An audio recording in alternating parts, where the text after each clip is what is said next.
Okay, it's I think it's August 9th. It's been a while since I updated. Um, there was some confusion, I think, on the part of the adoptive mother. I had asked if my grandson could be made aware of my existence, and I guess she thought that I just wanted to be automatically a part of his life. And I wasn't asking for that. I was asking for him to be aware and for him to make up that mind whenever he was ready to. Not now, if he didn't want to. If he didn't want to ever, like, it would have been up to him. And she got really defensive and weird, and I'm not really sure why. I had made like an offhand comment in one of my notes, like, well, at least you don't have to worry about me showing up on your doorstep, right? Like, that's just the way I talk. Everybody who knows me knows that. And she actually said, oh, do I have to worry about you actually showing up on my doorstep? Um, like, either she misses the fine nuances of conversation, or she's reading into this things that were never even there in the first place. As much as I want to be a part of my grandson's life, I'm certainly not going to do anything illegal to achieve that. And I'm not going to be pushy. I'm not going to be that person that gets a lawyer or does anything like crazy like that. I don't want this kid being like, this is my grandmother, she's nuts, I don't want to have anything to do with her. So, of course, I'm not going to do anything like that. Everything's on his time. Everything is if he wants it and what he wants. And I was always like that with my son. So I'm not sure why the adoptive mother would think that my whole entire character and behavior would just change out of the blue and I would act completely different. After 36 years of not interfering with TJ's life, why would I suddenly interfere with his son's life? That doesn't make any sense to me at all, and I'm really confused why she reacted the way that she did. So I had reached out to the adoptive sister, kind of sort of before this happened, and I got no response. And then the whole thing happened where she got all defensive about the grandson. And then a month after I had originally sent my request to the adoptive sister was to talk about TJ. I said, since you grew up with him, your sister, can you tell me anything about what kind of person he was? Anything. What kind of music he was into? Just like anything about his personality. So a month after I wrote that note, she responded, which I don't think it was her, and I'll tell you why. She responded by saying, I really wasn't close with TJ. I don't really want to talk about him. And then the whole entire response from her was about the grandson. I never even asked about him. And I specifically, on purpose, did not mention my grandson in my request to her because I didn't want to put her in the middle of whatever was going on with me and Michelle. Because it didn't make any sense.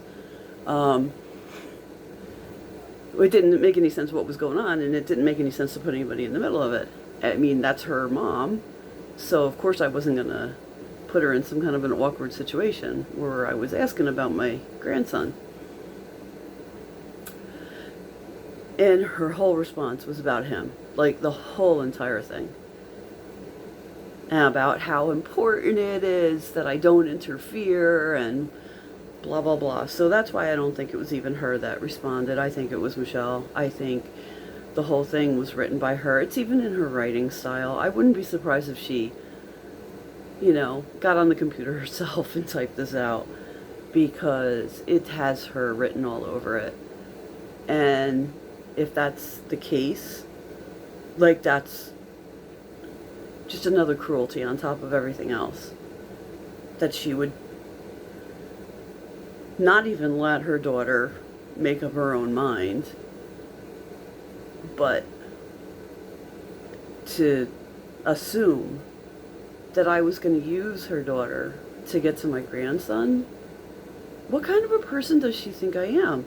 36 years of not interfering and doing only what I agreed was allowed, was writing letters directly to Michelle. Why is she treating me like I'm the enemy? Like I'm suddenly going to be this insane person that rides in on a stallion and grabs my grandson and kidnaps him forever. Why am I being treated this way? I'm the one that gave up my son for them. And they're treating me like I'm a criminal or something, like, or potential. And I have absolutely no desire to break any kind of a law and mess around with a minor. I mean, he's, what, 15?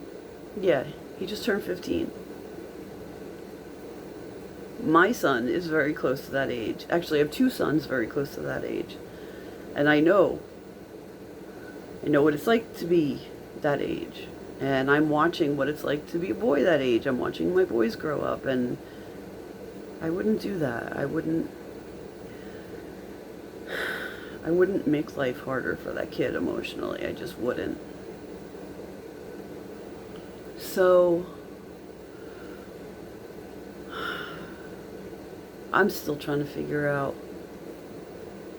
Maybe I'll never figure it out. I don't know. I'm hoping, really hoping, that one day he decides that he wants to look for his dad's family. I hope that he wants to know if his dad's family wanted to be involved, which we do. And I hope he finds these breadcrumbs on the internet for him that I've left. I hope he's watching it right now. And because you're a minor, I'm trying really hard not to say your name.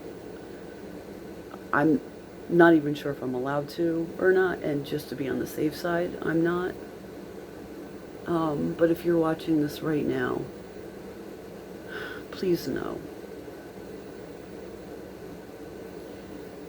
Giving up your dad was really beyond my control. I was only 15. I was your age when it happened. And I couldn't fight all the pressure from every single family member of mine. I mean, not only did I not have any support to raise my child, but they were actually against me. So, I didn't have much of a choice. And the extenuating circumstances of where I would have had to live if I did keep him, it might not have been the safest environment, because there was an abusive person involved that would have been there. And I didn't want to raise a baby near a person who was abusive and thought it was okay to be so. Actually, two.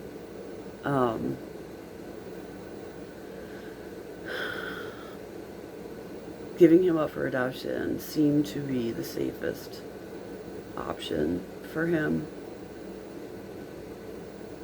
It seemed to be a healthy option. They could give him things that I could not at that age. I mean, I wasn't even sure if I could give him a safe home. Never mind everything else. So you, as my grandson, please know that eventually I did get myself together and get away from the abusive influences. And I myself was not abusive, but I was a victim of it. And I went on to have children, 2 of which are very close to your age. And we're just a normal family. We're just regular.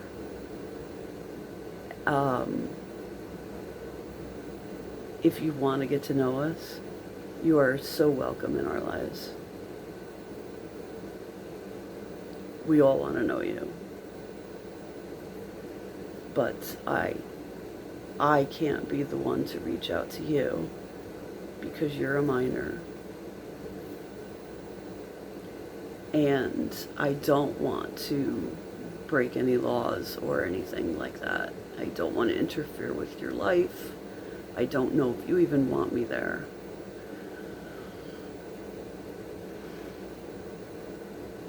So, I hope that you want to know us too. And I hope that you give us the opportunity to find out.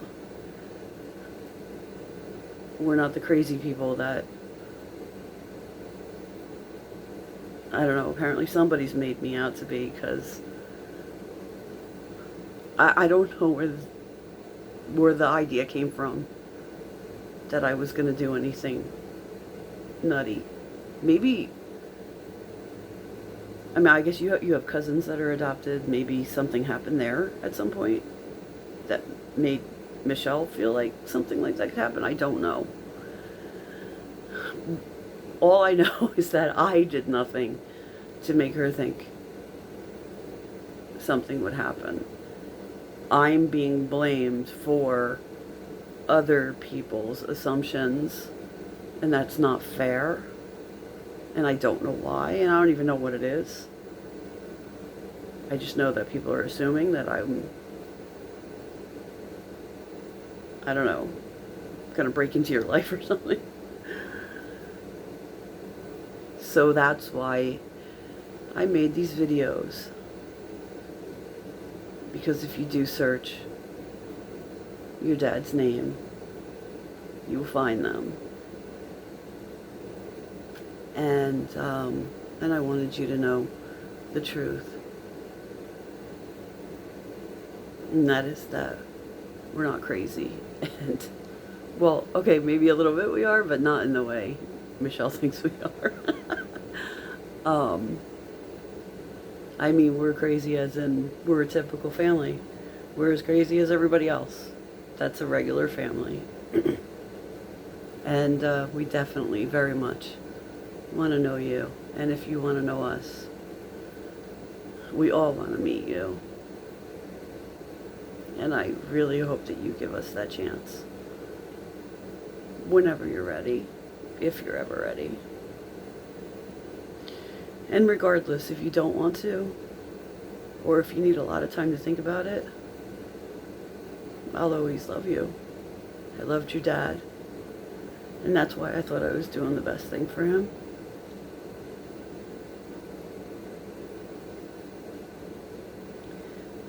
I will love you because you're a part of him. And it breaks my heart. Breaks my heart that I will never know him.